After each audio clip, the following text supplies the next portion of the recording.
Hola, hola, buenas tardes. Bienvenidos a todos a esta sesión informativa que hemos organizado, bueno, han organizado de CEUPE, han contado con mi colaboración. Soy Bárbara Fernández, soy profesora de CEUPE, soy tutora en distintos máster.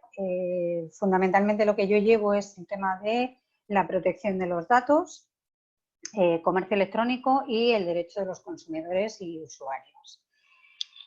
Dentro de la parte que gestiono yo dentro de la tutorización que yo hago, bueno, pues me he centrado hoy en la protección de los datos, concretamente en los derechos digitales. Antes de empezar con el temario, simplemente comentaros que bueno, hay un chat a vuestra disposición, que vosotros ya lo sabéis. Cualquier duda, cualquier cuestión que queráis ir planteando, lo podéis ir poniendo en el chat. Yo lo tengo abierto, iré mirando poco a poco si hacéis algún tipo de comentario. Si tenéis dudas, lo ponéis ahí tranquilamente, en cuanto yo lo vea, lo voy a ir mirando, ¿vale? Buenos días desde Perú, aquí desde, en mi caso, desde Canarias, buenas tardes ya, así que nada, bienvenidos a todos y como repito, cualquier duda que tengáis, cualquier intervención que queráis hacer, podéis hacerlo con total libertad, ¿vale? No ya solamente para preguntar, sino si queréis aportar algún dato que consideréis relevante o alguna cuestión que queréis que se aclare o que se debata, ¿vale? Bueno, veo que hay bastante participación de la zona de América del Sur, lo cual está muy bien. Bueno, como os comentaba, dentro de lo que es la parte de protección de datos, que es la especialidad que yo tengo, hoy quería hablaros sobre todo de los derechos digitales, ¿vale?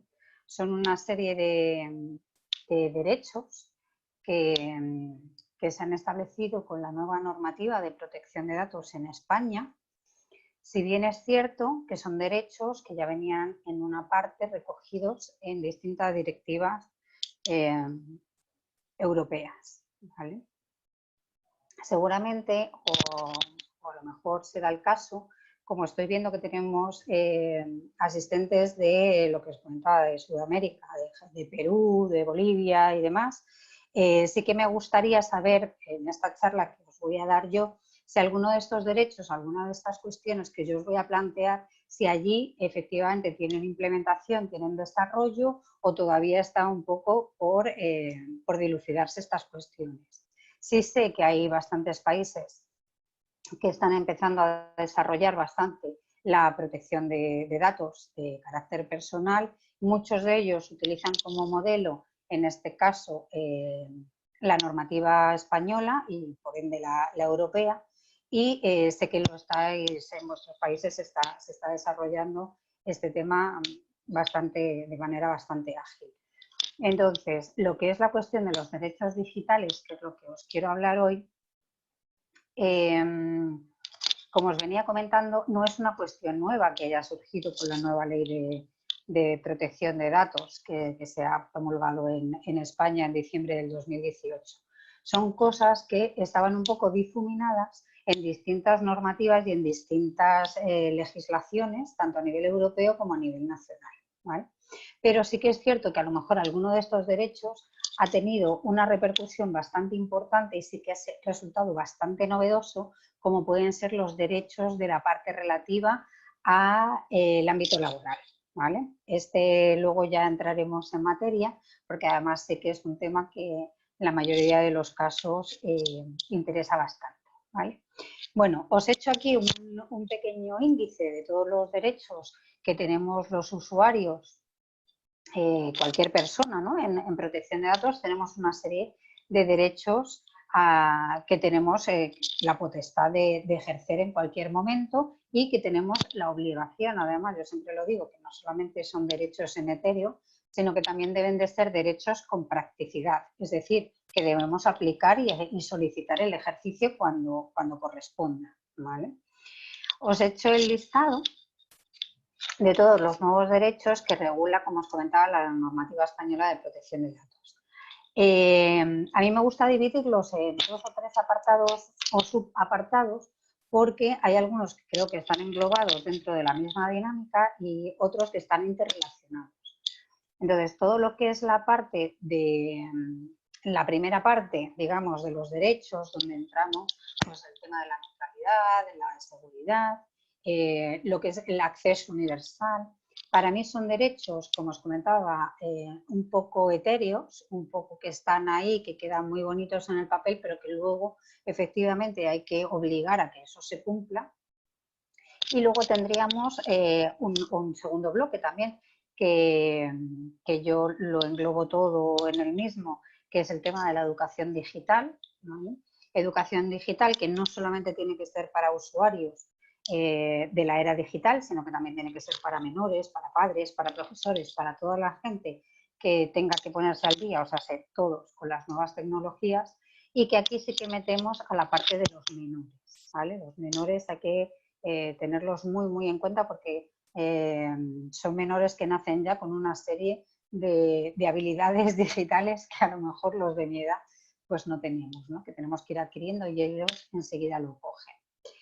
Y luego, por otra parte, tendríamos otro pequeño bloque donde yo hablo o unifico todo lo que son los derechos de acceso o el derecho de olvido también, ¿no? Es decir, aquellas partes donde hay que hacer algún tipo de rectificación, algún tipo de ejercicio efectivo de algún derecho o de alguna información que han facilitado que no corresponde con la realidad. Y luego tendríamos en la parte del ámbito laboral que os comentaba y la última parte que yo siempre hablo del testamento digital, ¿vale? Son los 4 grandes bloques en los que yo divido todos estos artículos. Entonces, dentro de estos 4 bloques os voy a ir explicando a grosso modo. Al final de la presentación viene mi correo electrónico, lo dejaré ahí un minutito para que el que quiera que lo copie, y si queréis una copia de esta presentación me mandáis un correo y encantada os lo facilito, ¿vale? También he puesto al final de la presentación, que voy a ver si me da tiempo, por lo cual a lo mejor en algunos puntos acelero un poquillo más y me detengo en lo que creo que realmente es importante o que a vosotros os puede resultar más llamativo. Y al final de la presentación, como os comento, he añadido un tema que no está previsto en la presentación, que no estaba previsto dentro de lo que es la charla de hoy, pero que es de vital importancia. De vital importancia porque se basa en una sentencia del jueves de la semana pasada, del día 16 de julio, del Tribunal de Justicia de la Unión Europea, ¿vale? Es una sentencia que ya os aviso que versa sobre el Privacy Shield y que creo que es,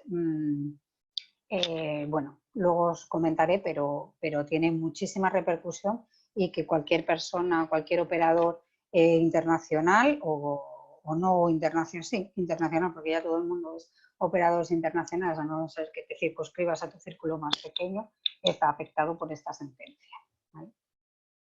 Bueno, pues dicho esto y dado que ha ido accediendo más gente, os recuerdo cualquier cosa que queráis plantear a través del chat, me la ponéis, si me doy cuenta os contesto en el momento, si no, bueno, pues luego hago un repaso y vamos comentando, ¿vale?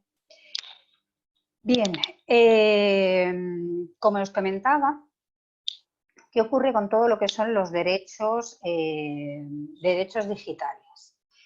¿Por qué han surgido todos estos derechos digitales? Bueno, pues la idea de aglutinar todos los derechos que se pueden considerar digitales o que tienen que ver en relación con fundamentalmente Internet es porque la tecnología avanza a una barbaridad de velocidad y desde distintos ámbitos se han ido dando cuenta que la regulación jurídica no estaba siguiendo la misma marcha con la que se hacen cualquier tipo de operaciones a través de Internet. También se estaban dando cuenta que había una serie de derechos que deberían de tener los ciudadanos y que no se estaban aplicando y que no había ninguna regulación más allá de la buena voluntad del tráfico normal de las relaciones en Internet. Entonces, basándonos en que efectivamente las relaciones en Internet muchas de las veces se basan eso, en la buena voluntad y en la buena práctica que hagan las empresas o que hagan los ciudadanos en general de los datos y de la voluntad que pongan en el tratamiento de esos datos, se dieron cuenta que efectivamente había determinadas cosas que había que regular. Básicamente, en el ámbito de España hay una cuestión que está recogida en la Constitución española, en el artículo 18, que habla en todo momento de que la ley debe de limitar el uso de la informática, ¿vale? Pero no limitar el uso de la informática por limitarla, sino porque es importante que esta limitación tenga que ver con la garantía para las personas del derecho al honor, tanto personal como familiar, de los ciudadanos, ¿vale? Entonces, es importante que se regularizasen una serie de derechos, una serie de cuestiones para intentar garantizar estos derechos, valga la redundancia, y garantizar este honor a los ciudadanos, ¿vale? ¿Qué ocurre con el derecho a la neutralidad, que es el primero de los derechos que nos dicen? Bueno, pues el derecho a la neutralidad que debe de regir Internet se supone, bueno, me gustaría primero aclarar que todo lo que es el derecho a la neutralidad, el derecho universal, de acceso universal, de seguridad y demás, se supone, o yo lo interpreto, como que está enfocado a los operadores de Internet, ¿vale? ¿Por qué está enfocado a ellos? Pues porque en todo momento lo que establecen estos derechos de los que voy a hablaros ahora es de una serie de obligaciones que por una parte son derechos de los ciudadanos, pero por otra parte son obligaciones que se les impone a las grandes corporaciones o a los operadores de telecomunicaciones, que son los que deben de facilitar esos derechos, ¿vale? Entonces, en el sentido del derecho a la neutralidad de Internet, lo que se dice es que todo el tráfico que haya en Internet y que figure a través de las redes debe ser tratado de forma igual. Es decir, que los operadores deben de garantizar que haya una neutralidad en el sentido de que no se den mejoras o perjuicios en función del contenido o de los dispositivos que se utilicen o de lo que se esté haciendo y quién sea el emisor y quién sea el receptor, ¿vale? Sé que al principio estos tres derechos de los que vamos a hablar son, como os comentaba al principio, como muy etéreos, ¿no? Es decir, ¿pero esto cómo se plasma? Bueno, pues esto se plasma sencillamente en que los proveedores de servicio, los prestadores de servicio de Internet, lo que tienen que facilitar es que no haya discriminaciones, ¿vale? Que no haya una discriminación ni por motivos técnicos ni por motivos económicos. Es decir, que no porque yo sea una gran corporación que tenga dinero y que tenga determinados medios, tenga una serie de ventajas respecto a otras personas que no tengan ni esos medios ni ese poder adquisitivo, ¿vale? Entonces, debería de ser, lo que os comento, una neutralidad general en Internet, que todo el mundo pueda ser tratado independientemente del contenido o independientemente de lo que estoy enviando o de cómo lo estoy enviando, ¿vale? A través de qué medio. Esto viene estipulado sobre todo en el reglamento de 2015, del Parlamento Europeo, en el cual se establecía que, bueno, lo importante es que Internet sea un medio que sea abierto, neutral y gratuito. Es decir, que se favorezca la neutralidad y la gratuidad de los servicios. Gratuidad, es decir, vamos a hacer un poco de malos pensamientos, ¿vale? Evidentemente, Internet no es una disposición, no es un medio que las grandes empresas vayan a brindar de manera gratuita, ninguna. Lamentablemente, y perdonadme el sarcasmo, ninguna es una ONG, o sea, todas están ahí para ganar dinero. Pero ¿eso qué significa? Que no por el hecho de que una empresa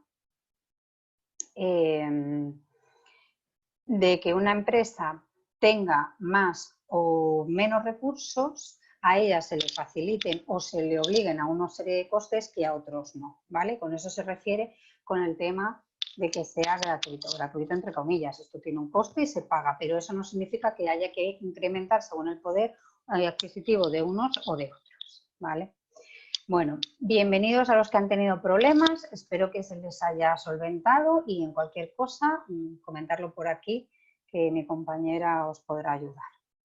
Vale, entonces, lo que os comentaba de la neutralidad se refiere a eso, ¿vale? Es decir, que no es que sea gratis como os comentaba ahora, sino que no haya que pagar por tener determinados servicios más allá de los que están obligados a prestarnos, ¿vale?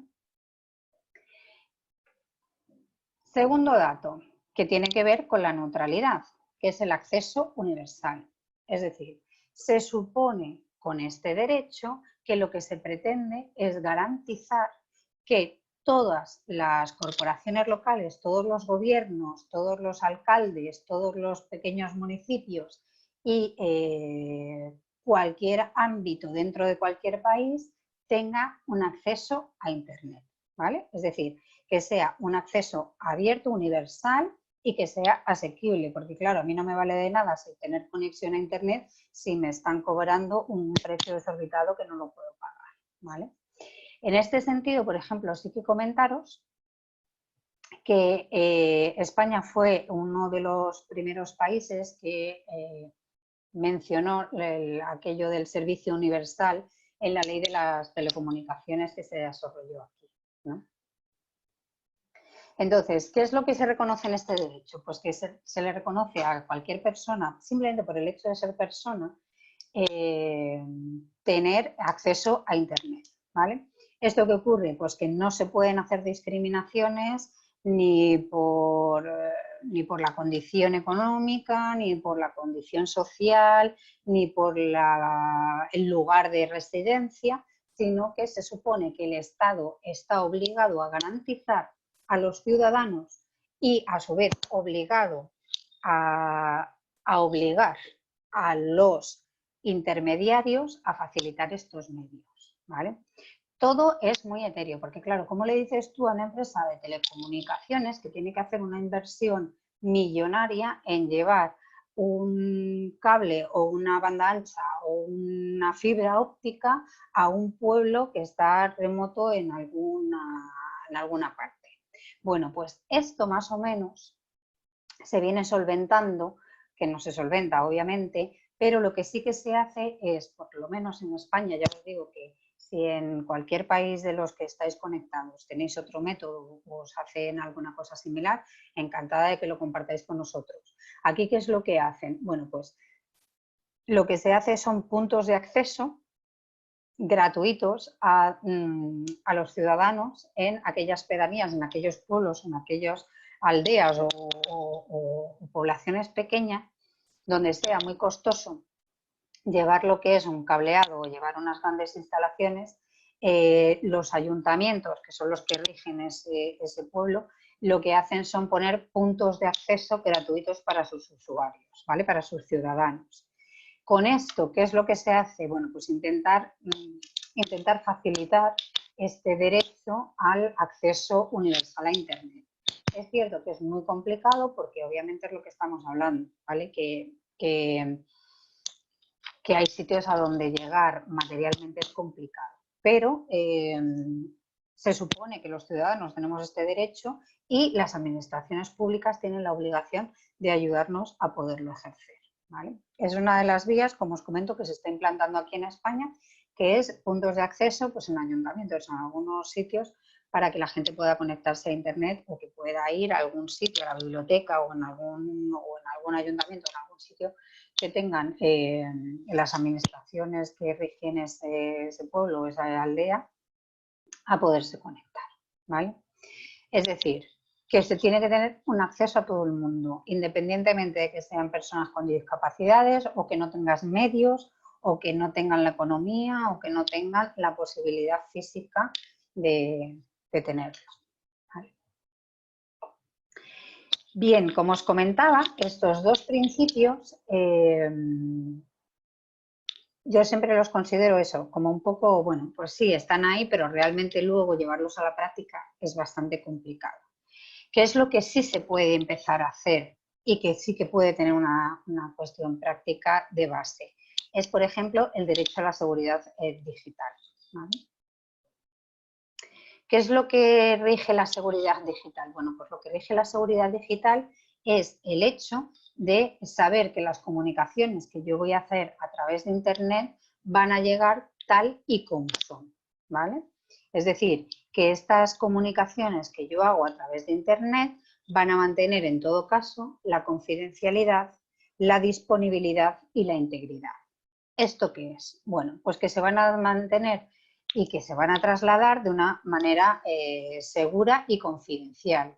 Es decir, que yo sé que cualquier tráfico que yo haga en Internet se va a mantener de manera privada, ¿vale? Y que solamente van a poder acceder a esa información aquellas personas a las que yo haya autorizado acceder a esa información. ¿Esto en relación a qué? Bueno, pues porque si entra una persona que se vulnera la confidencialidad de las comunicaciones y accede a una persona, ¿qué es lo que puede llegar a hacer? Bueno, pues puede vulnerar la integridad de esas comunicaciones. Es decir, puede manipular la información que yo estoy transmitiendo, que yo tengo alojada en la web o en la nube, puede manipularla y por lo cual ya estaría manipulando mi información y habría una brecha de seguridad, ¿vale? Habría una brecha en la seguridad que yo he establecido si consiguiese saltarse esta confidencialidad. ¿Y qué más nos podría garantizar esa seguridad? Bueno, pues esta seguridad nos debería de garantizar la disponibilidad de la información. Os pongo un ejemplo muy claro de lo que es la seguridad en Internet.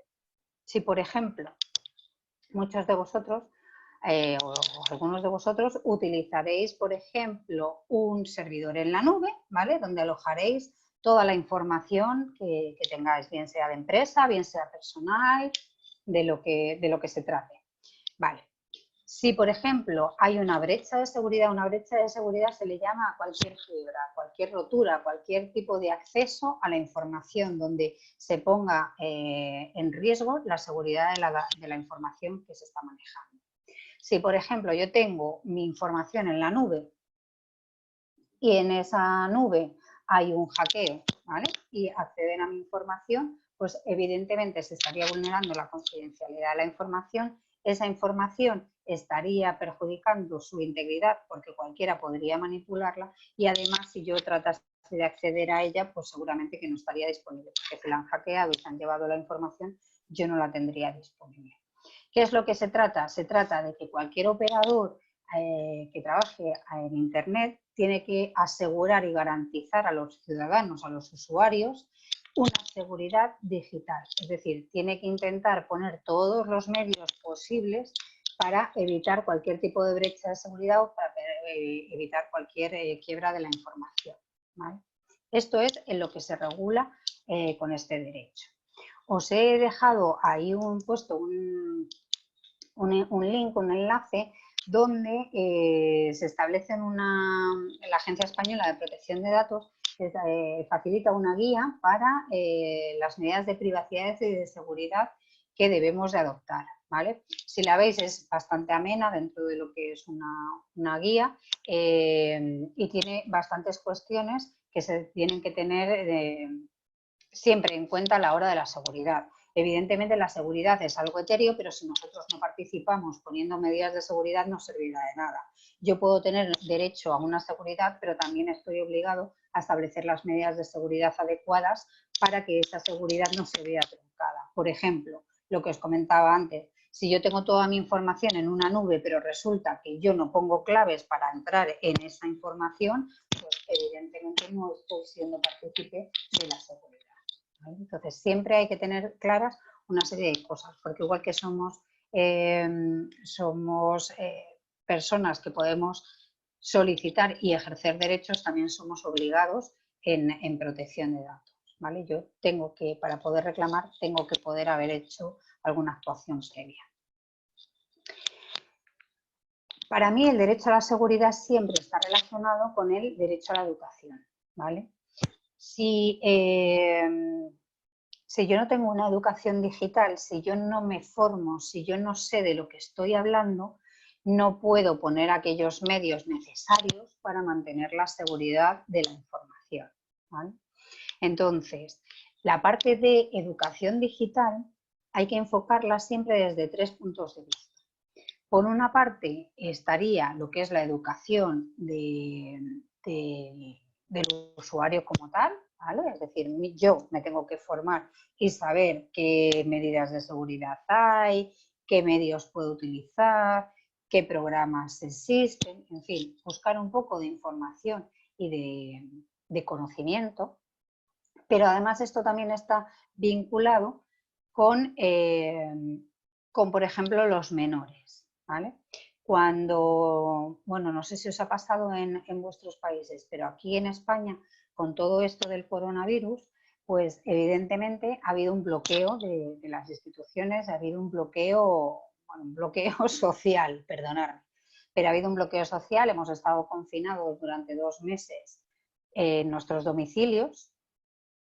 Y durante este confinamiento, bueno, pues por ejemplo, en los colegios se ha utilizado bastante los aplicativos de Internet, ¿vale? Se ha utilizado este medio, Zoom, se han utilizado aplicativos específicos educativos, como puede ser G Suite for Education de Google, o aplicativos como Teams u otra serie de aplicaciones para poder impartir las clases y poder seguir un poco el desarrollo normal de los colegios dentro de la normalidad que está vivido en todo el mundo. ¿Qué ocurre? Que aquellas escuelas, por ejemplo, que tenían una educación digital, que tenían a sus chavales ya que les estaban preparando para la era digital, que usaban, pues yo qué sé, tablets en clase para dar los temarios, que los chavales disponían de cuentas de correo electrónico, que ya había un sistema y ya se les había empezado a educar evidentemente en esta época de pandemia, pues lo han llevado con muchísima más agilidad y con muchísimo mejor fruto que aquellos sistemas, colegios, donde todo esto no estaba implementado, ¿vale? Entonces, ¿qué es lo que ocurre con el derecho a la educación digital? Que el derecho a la educación digital debe de partir, en primer lugar, desde las administraciones públicas. Las administraciones públicas deben de garantizar que se pueda llevar a cabo este derecho. ¿Cómo? Primero, en el caso de las administraciones públicas, pues aquí tenemos colegios públicos. ¿Cómo se hace esto? Bueno, pues formando a todos los profesores, que son funcionarios, que son personal de la administración, y se les debe de formar en todo lo que es la era digital, ¿vale? Se les debe de formar en aplicativos, se les debe de formar en recursos que deben de utilizar con sus alumnos, ¿vale? Pero es que aparte de formar a los profesores, los padres también deben de tener en cuenta que es importante que ellos también tengan un poquito de formación. Porque si yo qué sé, yo tengo un chaval en edad escolar y que necesita hacer cualquier cosa en el ordenador o conectarse, buscar, no sé qué, y yo no le puedo ayudar, evidentemente, pues mal va a ir la cuestión. Entonces deberíamos de formarnos también nosotros. Pero ¿qué es lo que debemos de formarnos? Bueno, primero, aparte de tener conocimientos mínimos de Internet y de ordenadores, que yo reconozco que soy un poco mala para esto, sí que es cierto que por ejemplo, lo más importante es hacer una formación de protección, ¿vale?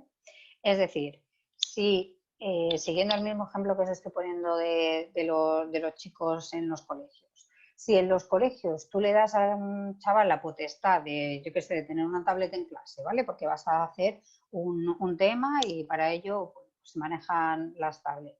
Si tú haces eso y no pones ciertos controles y no pones medidas de protección para estos menores, te puedes encontrar con que estos menores durante la clase pues estén chateando con no sé quién a través de la tablet o estén entrando en páginas que no sean apropiadas para su edad ni para sus conocimientos, ¿vale?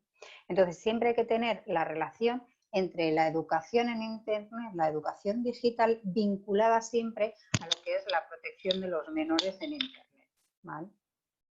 Es lo mismo que, por ejemplo, cuando vemos la televisión. Sabéis que en televisión hay una parte donde tú puedes establecer una serie de pautas, una serie de cortes para que los chavales pues, no puedan ver determinados canales, ¿no? Pues exactamente igual en Internet. Tú puedes poner puede escapar, perdonarme la expresión, pero puedes poner accesos restringidos a determinadas páginas para que estos chicos pues no vean aquellos contenidos que no deban de ver. Pero no ya solamente que no vean lo que no deban de ver, es que les tienes que educar para que ellos no den información a otras personas, ¿vale? Obviamente, estoy segura que el 99% de vosotros tiene un perfil en redes sociales o varios perfiles, ¿vale? Si tú no educas a los niños a que las redes sociales evidentemente están ahí, hay que funcionar con ellos, los chavales de hoy en día las tienen más que manejadas, pero lo que necesitan es también una educación en el sentido de, mira, las redes sociales están muy bien, pero hay determinados riesgos. Y estos riesgos hay que hacérselos conocer a ellos, pero por parte del profesorado, por parte de la administración y por parte de los padres, ¿vale? O de cualquier persona que tenga a cargo a chavales o que los tenga cerca.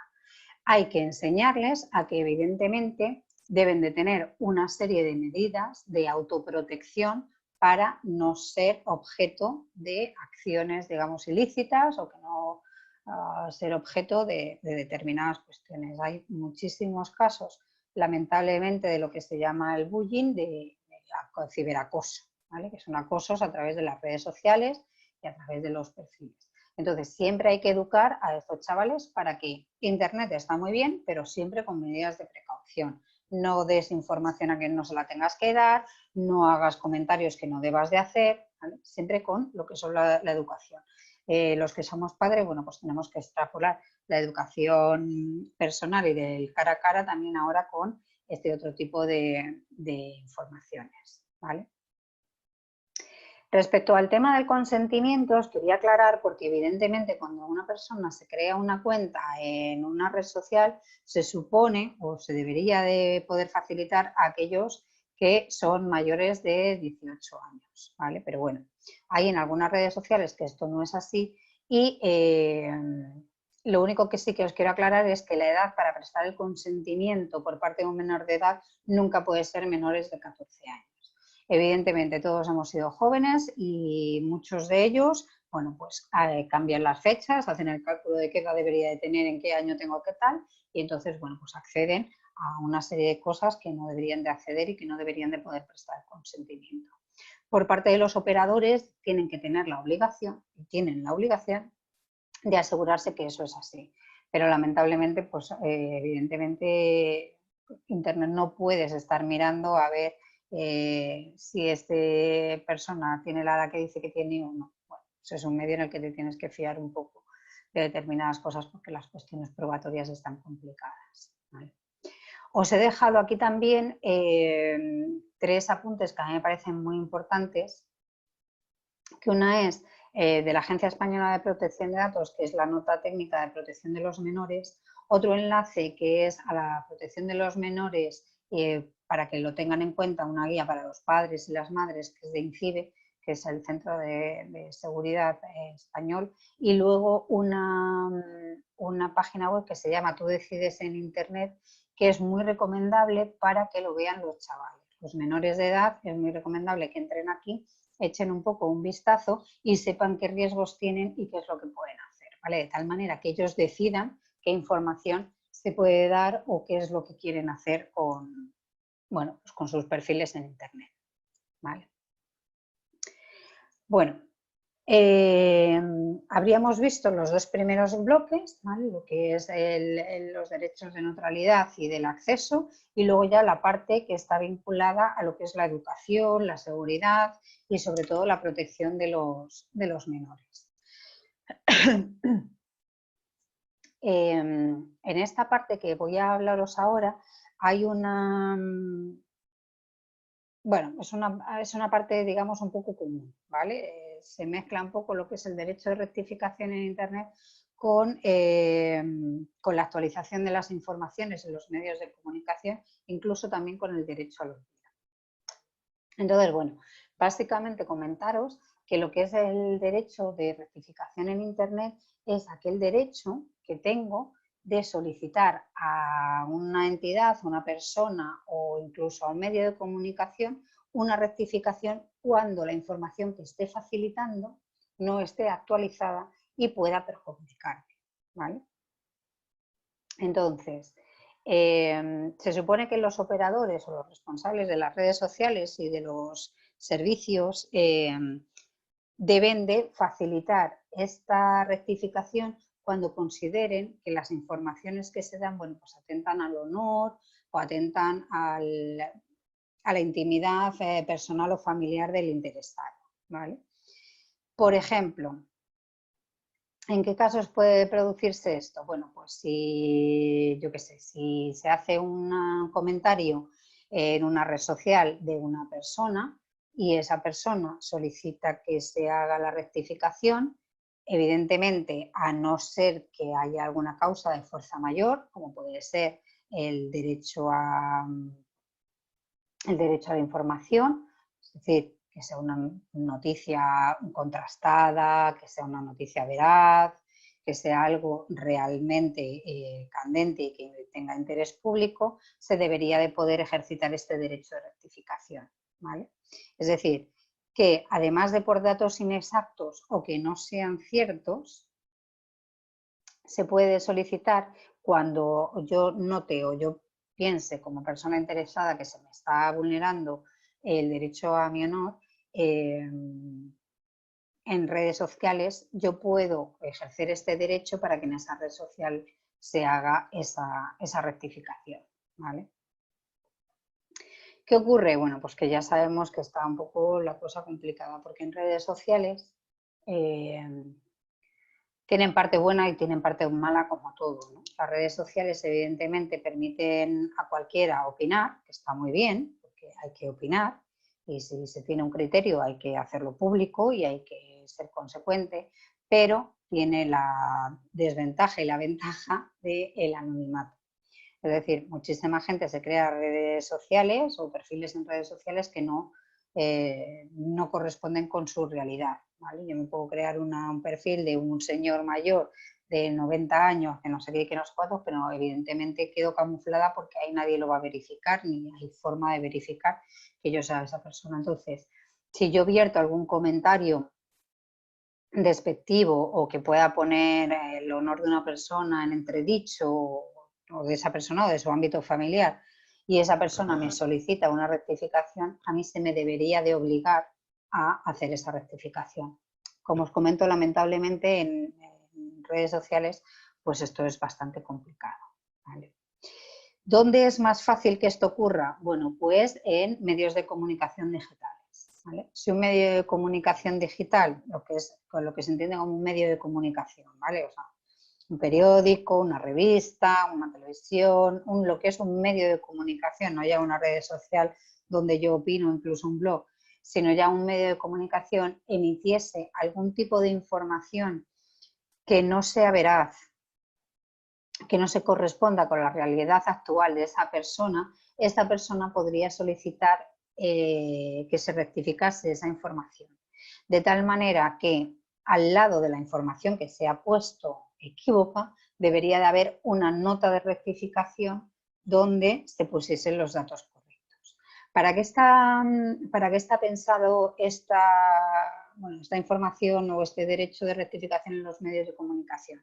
Sobre todo porque sí que se han dado ciertos casos que evidentemente pues, son perjudiciales para las personas, donde, por ejemplo, a mí se me condenaba hace, no sé, 5, 6 años o 10 años, me voy a inventar algo, se me condenaba por conducir ebria y causar un accidente o causar algún tipo de perjuicio, se publicó esa noticia, ¿vale? En su momento. ¿Y qué ocurre? Pues que pasado ese tiempo, a lo mejor yo he recurrido y la sentencia esa ya no es válida porque ha habido una contraria y esta contraria a lo mejor ya no se publicaba, ¿vale? Porque ya no tenía tanta repercusión o no era importante o porque el medio de comunicación consideraba que no era noticia. ¿Qué ocurre? Que si yo en los buscadores seguía buscando, evidentemente la única noticia que aparecía era que yo había sido condenada en primera instancia por, no aparecía la información posterior.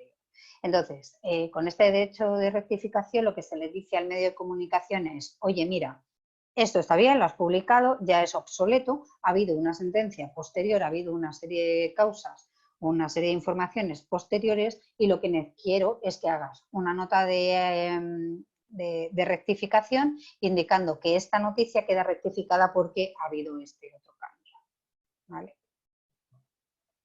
Bueno, no sé si me estáis siguiendo bien o no me estáis siguiendo bien, porque el chat está súper parado. Para los que habéis ido entrando posteriormente, ya os comento cualquier cosa o cualquier duda o cualquier cosa que queráis comentarme por el chat y lo vemos, ¿vale? Bueno, vamos a llegar a una de las partes favoritas, el ámbito laboral. El ámbito laboral y el derecho digital. Bueno, ¿qué es lo que te rige el ámbito laboral? El ámbito laboral, obviamente, es cuando tú eres empleado de una empresa, ¿no? Tú tienes una relación de empleado-empresario y hay una cuestión que debe quedar bien clara, que es que por el hecho de trabajar para una persona o para una empresa, eso no significa que esta entidad tenga la potestad o el derecho a poder inmiscuirse o acceder a tu ámbito personal. Tu ámbito personal es aquello que está en tu ámbito privado, ¿vale? Privado familiar, donde está incluido tu núcleo más cercano, donde están también no ya cuestiones materiales de núcleo y demás, sino también tus valores, tus principios, ¿no? Lo que es tu esfera íntima de una persona. Bueno, pues evidentemente los empleados no tienen ningún tipo de potestad para poder entrar en esa esfera privada, ¿vale? Como no tienen esa facultad, el derecho a la intimidad lo que hace es regular la potestad que tienen los seres humanos, es decir, cada uno de nosotros, de decidir y controlar hasta dónde dejamos a una persona externa a nosotros mismos conocer o acceder a la información, ¿vale? Por ejemplo, si yo no quiero que mi jefe o mi jefa tenga acceso a mis redes sociales, no tiene por qué tenerlo. Si yo no quiero que mi jefe o mi jefa tenga mi correo electrónico personal, no tiene por qué tenerlo, porque eso forma parte de mi esfera íntima, mía, propia y personal, ¿vale? Otra cosa es que, por ejemplo, yo tenga una red social y la tenga abierta a todo el mundo y entonces ahí ya, pues mira, si te buscan en internet y entran y ven lo que haces, pues eso es otra cosa. Pero el hecho de tener una vinculación laboral contigo no te impone una obligación de poder acceder, o sea, de poder facilitar el acceso a determinadas informaciones a tu jefe o a tu superior, ¿vale? Dentro de esto, ¿qué es lo que rige el ámbito laboral, ¿no? ¿Qué es lo que tenemos que tener en cuenta? Que puede chocar, que puede estar en contraposición lo que es el derecho en el ámbito laboral, es decir, toda la normativa laboral de los empresarios y de los trabajadores, con la protección que yo quiero poner a mi esfera íntima. Bueno, pues tendríamos 4 apartados, ¿vale? Por un lado, tendríamos el apartado que rige lo que es los dispositivos digitales, ¿vale? Por otro lado, tendríamos el uso de los sistemas de geolocalización o también la videovigilancia, ¿vale? Hasta qué punto va una u otra. Y también tendríamos el derecho genial, que es el derecho a la desconexión digital. ¿Qué es lo que tenemos con todos estos derechos que suenan muy bien y que están fenomenal en papel? Bueno, pues es simplemente que, aclaro y quiero dejarlo bien claro, que os estoy hablando del lado de España, ¿vale? De la normativa española. En los distintos países que hay aquí, habría que mirarlo en cada uno de ellos cómo está regido esto. ¿Qué significa esto? Bueno, pues significa que el trabajador tiene una serie de derechos que no pueden inmiscuirse dentro de su ámbito personal, dentro de su ámbito de la esfera privada de cada uno de ellos. ¿Cómo no se puede inmiscuir? Bueno, pues muy fácil. Si yo, por ejemplo, trabajo como comercial o como repartidora, ¿vale? O con algún tipo de dispositivo que esté instalado o en un coche o incluso en un teléfono móvil donde tenga un sistema de geolocalización. ¿Qué ocurre? Que yo fuera de mi horario de trabajo, por ejemplo, yo en mi caso, yo trabajo en una empresa y esa empresa tiene un móvil con geolocalización, ¿vale? Siempre se me tiene que dar la opción a que yo esa geolocalización la pueda desconectar si yo salgo de trabajar y luego me voy a otro sitio, ya fuera de mi horario de trabajo, me voy a otro sitio y esa geolocalización no debería de estar activada, ¿vale? Porque el empresario no tiene por qué conocer dónde voy yo o dónde dejo de ir una vez que ha terminado mi jornada laboral. Lo mismo que, por ejemplo, el caso que se estaba poniendo de repartidores o de comerciales que se les asigna un coche de empresa y esos coches de empresa sí que tienen un geolocalizador. Vale, lo primero que hay que hacer es avisar a los empleados que ese coche tiene un geolocalizador. Y también hay que avisarles de que esa geolocalización se puede activar o desactivar, ¿vale? Se activa cuando se entra a trabajar, se desactiva cuando sales. Porque si es un coche que yo me llevo a mi casa, el empleado, o sea, el empresario no tiene por qué saber si yo me voy a mi casa, me voy al supermercado o me voy a casa del que sea cuando he salido de trabajar, ¿vale? O sea, hay una parte de ámbito de privacidad que no debería de conocer. ¿Vale?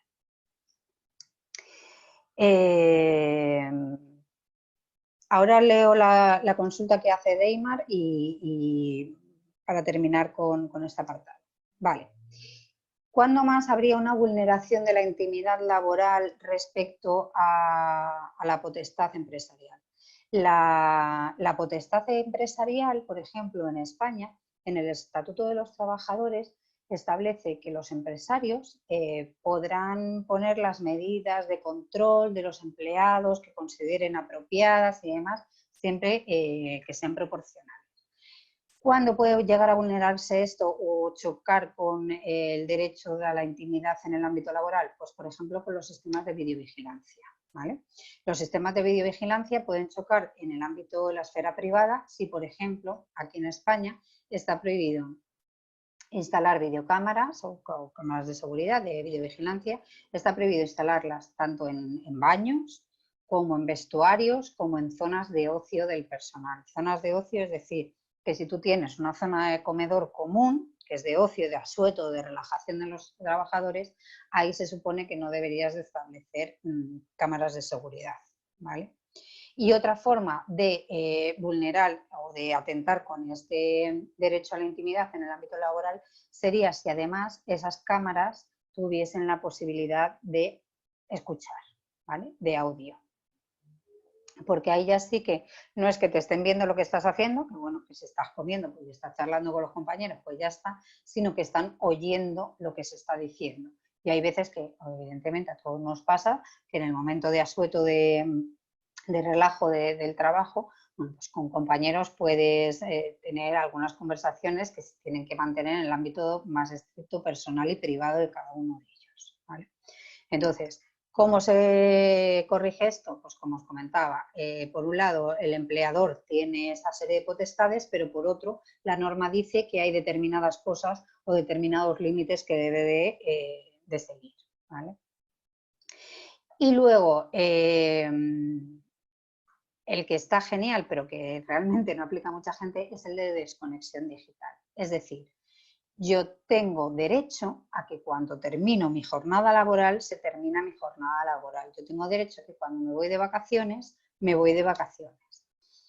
¿Por qué está regulado? Bueno, pues porque nos hemos dado cuenta, no sé si a vosotros os pasará, pero a mí me ha pasado durante muchísimos años, que tú llegas el fin de semana y sigues trabajando exactamente igual, porque te llega el correo electrónico, te llegan los mensajes. Hay clientes que no miran si es fin de semana o no, o lo que sea, o porque ellos están más tranquilos y se les ocurren cosas, pues te llaman y da igual que sea un sábado, un domingo o lo que sea.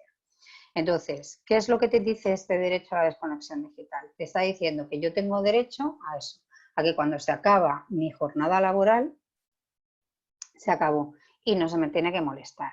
Esto también está vinculado, como lo que os comentaba antes, con el tema del empresario. Había empresarios que tú te ibas de vacaciones y en vez de buscar la información era mucho más sencillo el llamarte por teléfono para ver, oye, ¿dónde está? No sé qué, oye, ¿has escrito no sé cuántos? Pues no. Esto a partir de la ley de protección de datos, pues tiene su protección para que esto no suceda. Vale. Voy a leer la pregunta de Deimar porque si no se me va. ¿Es cuestionable la vulneración del derecho a la actualización en las instituciones públicas? ¿Es punible o solo resarcible civilmente para la administración pública que vulnere este derecho de actualización? Perdóname, pero no sé a qué derecho de actualización te refieres. Te aclaro, las administraciones públicas en España, a nivel general, es raro que se las sancione de manera punible, ¿vale? Las administraciones públicas en España, generalmente, lo que se les suele hacer son apercibimientos. Es decir, se les manda una notita diciendo estás haciendo esto mal, corrígelo. En casos muy, muy, muy graves o muy severos, sí que puede llevar aparejado algún tipo de multa, pero hasta ahí, ¿vale? Pero tiene que ser un caso ya como algo muy grave, de mucha reiteración y que realmente pueda llevar aparejado un perjuicio para los ciudadanos. Si no, aquí funcionamos en apercibimientos, ¿vale? De hecho, todo lo que es materia de protección de datos, las administraciones públicas no reciben sanción, sino lo que te comento, reciben apercibimientos, ¿vale? No sé si te he aclarado, si no, me dices. Bueno, os he soltado todo el rollo del ámbito laboral y nada, voy a pasar un poco por encima de esto porque ya os lo he comentado, ¿vale? Vamos a ir a lo que es la penúltima parte, bueno, esto lo debería de haber puesto antes porque el derecho al olvido está relacionado un poco con el derecho a la rectificación.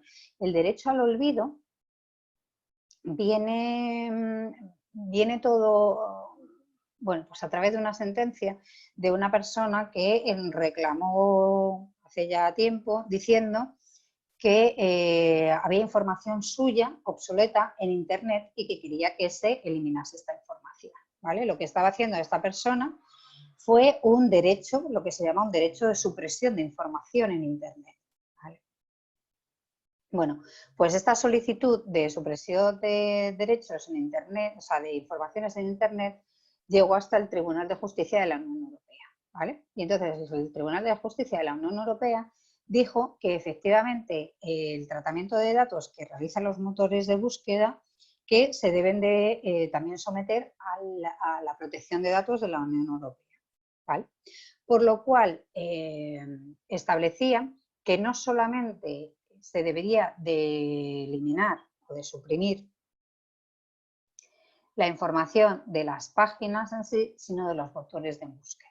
Entonces, cuando tú quieres, ¿qué bueno tiene esto y qué malo tiene esto? Cuando tú quieres tú haces una búsqueda tuya en Internet, ¿vale? De tu nombre, y aparece determinada información. Y hay información que tú quieres eliminar. ¿Qué es lo bueno? Que puedes solicitar que se elimine de los buscadores. ¿Qué es lo malo? Que tienes que solicitarlo uno a uno en cada uno de los sitios. No hay un sitio donde tú digas, quiero que supriman mi información y ya está. Y que eso se elimine de todas partes, sino que tienes que ir, si por ejemplo aparece en Google, pues tienes que ir ahí. Si por ejemplo te aparece en Yahoo, pues tienes que reclamar en Yahoo. Si te aparece, ¿vale? Tienes que ir solicitándolo uno a uno. Entonces, es complejo, pero es posible, ¿vale? A ver, Ugel dice, dentro del trabajo remoto o aislamiento, la intimidad permite no seguir ejerciendo el trabajo de las herramientas informáticas.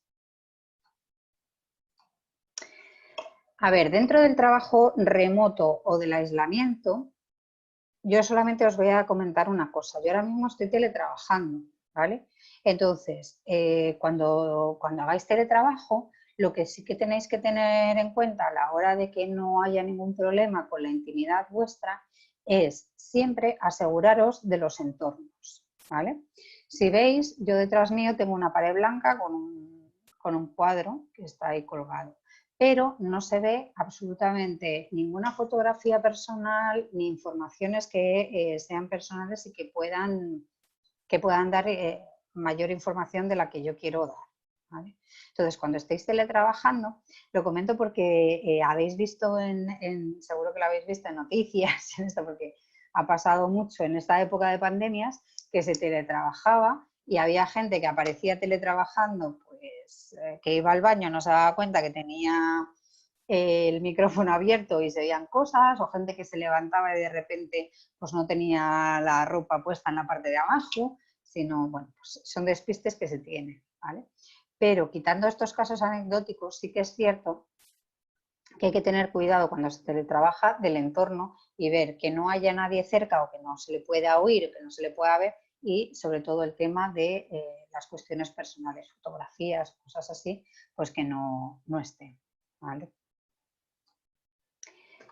Bien, os he puesto aquí pues un pequeño gráfico que he encontrado en Google de qué cantidad de peticiones de ejercicio del derecho al olvido habían tenido y qué direcciones se habían eliminado y cuáles no, ¿vale? Como veis, hay bastante porcentaje.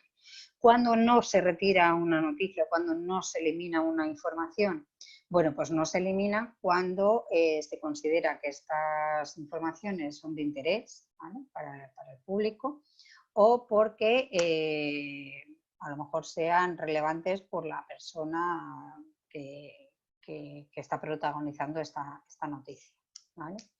Entonces, ¿qué es lo que se supone que hacen? Bueno, pues que miran uno por uno el derecho que se solicita y ahí deciden si se hace o no se facilita o no este derecho, ¿vale? Voy a acelerar un poco porque ahí os quería comentar lo de la sentencia, veo ya que me quedan pocos minutos. Entonces, otro de los derechos que tenemos en el ámbito digital es el derecho a la portabilidad. El derecho a la portabilidad es para aquellos que tenéis telefonía móvil, tan sencillo como igual que cuando hacemos muchas veces que no nos bajan la tarifa y decimos, pues voy a hacer la portabilidad de una empresa a otra empresa. Bueno, pues en el momento digital, en la era digital, también lo podrías hacer. Es decir, me quiero ir de una red social, me quiero ir a otra y les digo que por favor pasen mi información, la que tengan mía, que esté estructurada y en formato legible, que se la manden a la otra red social, ¿vale? Para no tener yo que cargar toda la información que ya tengo aquí facilitada. ¿Qué ocurre? Bueno, pues que en teoría está muy bien, pero en la práctica, pues evidentemente a las operadoras pues no les puede resultar rentable, no ya el traslado, que evidentemente es una faena para ellos, sino que les puede resultar bastante costoso el hecho de hacer esta portabilidad, ¿vale? Porque bueno, pues, económicamente tiene un coste trasladar toda tu información, todo tu contenido de una red social a otra, ¿vale? Y lo último que os quería hablar antes de comentaros la sentencia y que se acabe el tiempo es el derecho al testamento digital. En este ámbito del testamento digital quería aclarar un par de cosas. Sobre todo para que lo tengáis en cuenta, porque si tú en internet buscas testamento digital, hay algunas aplicaciones que te dicen que puedes hacer tu testamento digital por internet, ¿vale? En el caso de España, paso esto un momentito y me voy a esta última cuestión. En el caso de España, no todos los testamentos son válidos, ¿vale? Para que un testamento sea válido, que sea civilmente y jurídicamente vinculante, tiene que haberse realizado de alguna de estas formas, ¿vale? Que sea ante notario, un hológrafo, es decir, escritos, ¿vale? Si lo haces en el mar o dentro del ámbito militar, ¿no? Pues porque estés en campaña o lo que sea, en peligro de muerte y si lo haces fuera de tu país, bueno, pues con arreglo a la normativa de este país. Todo lo que se salga de esto no es un testamento válido. Entonces, hay páginas web, como os comentaba, que ofrecen hacer testamentos digitales, pero que no son válidas.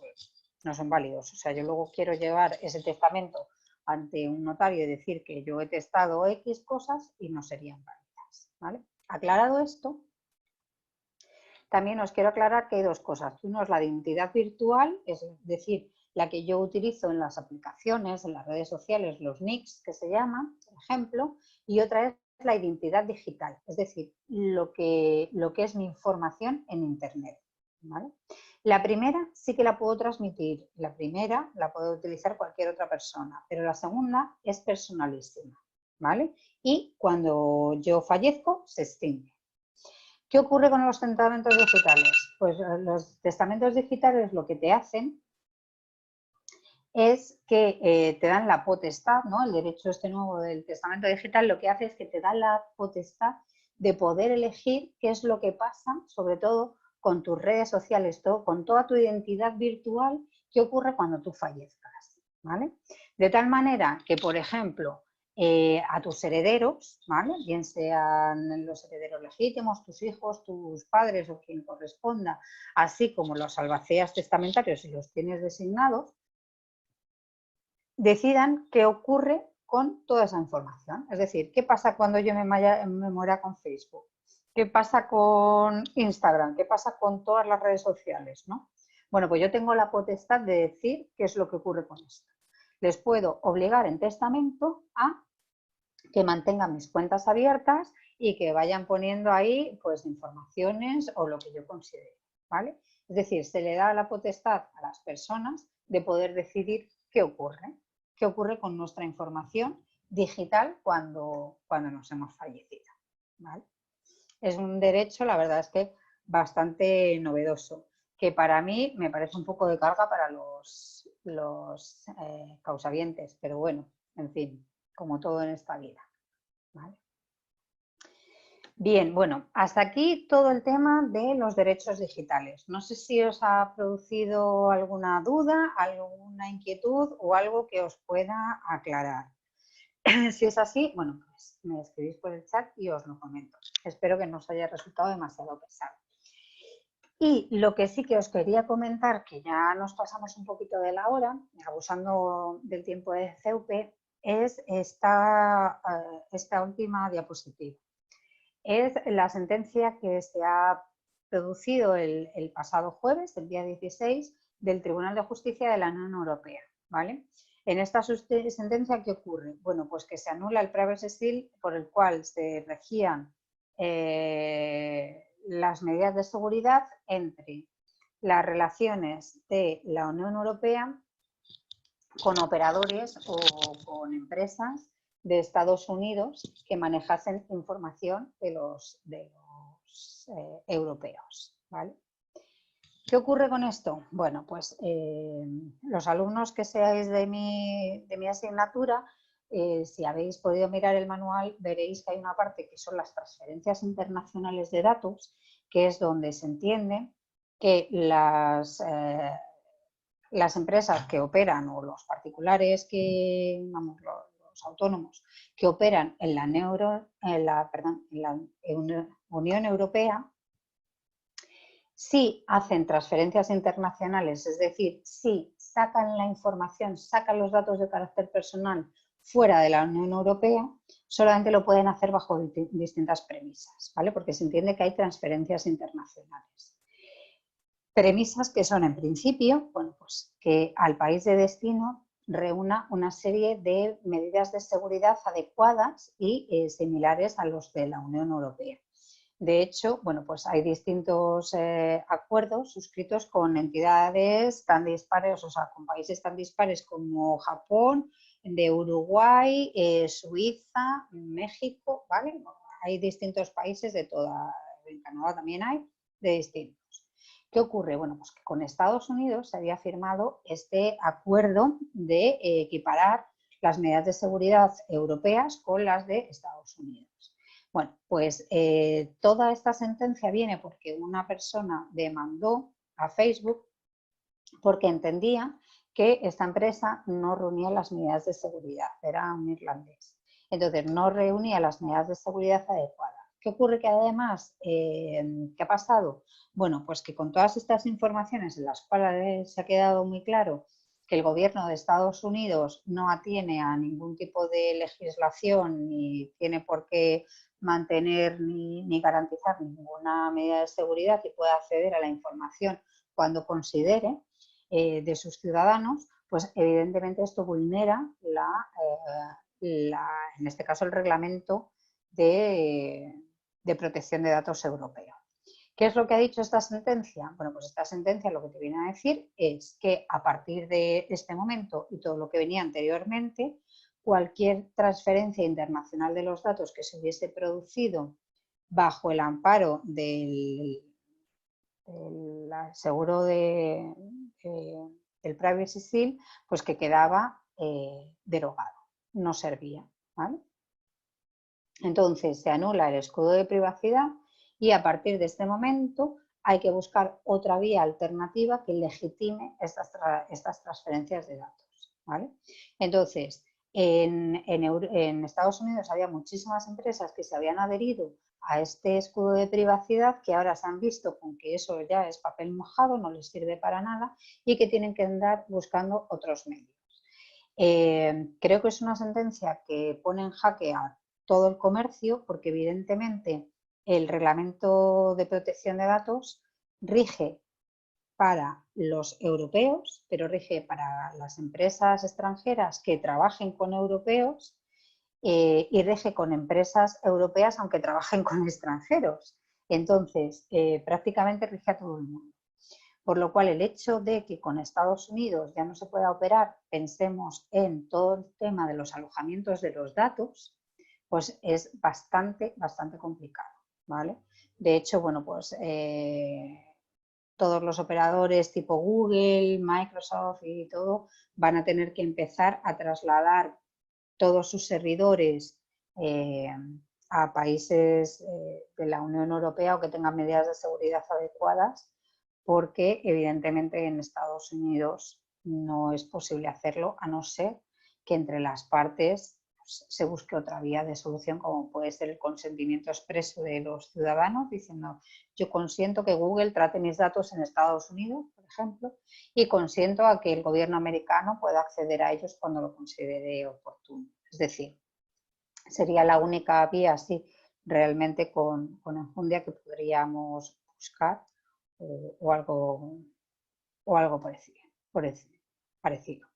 Vale, un pequeño ejemplo.